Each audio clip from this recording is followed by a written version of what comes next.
Hello বন্ধুরা, স্বাগত আমার পেজে। আজ একটা কথা বলতে চাই, যদি আপনাকে কেউ কোটি টাকা দেয়ও আপনার এবং আপনার সন্তান যদি শহরে থেকে অভ্যস্ত হয়, তাহলে আপনি কখনোই গ্রামে থাকবেন না। কারণ আপনি কখনোই জানেন না গ্রামের মানুষের পারিপার্শ্বিক পরিবেশ, তাদের আচরণ স্বভাব কেমন। আপনার সন্তানও জানে না। যখন আপনি পার্মানেন্টলি গ্রামে থাকার জন্য যাবেন, তখন দেখবেন আপনার রক্তের আত্মীয় আপনাকে কেমন যেন প্রতিদ্বন্দ্বী মনে করছে এবং কুৎসিত কথা আপনার সংসার নিয়ে, আপনার পরিবার নিয়ে, আপনার সন্তান নিয়ে, আপনার স্ত্রী নিয়ে, এমনকি সদ্যজাত একটা শিশু জন্মাইছে তাকে নিয়েও বাজে কথা বলতে ছেড়ে দেবে না। এবং তাদের এগুলো হচ্ছে চর্চার একটা বস্তু। সবসময় তাদের খেয়ে যখন বসে কাজ থাকে না, তখন একে অন্যের ভালো দেখতে পারে না।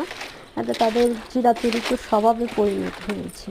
তাই রিকোয়েস্ট করছি, বেড়াতে যান, থাকার জন্য গ্রাম নয়।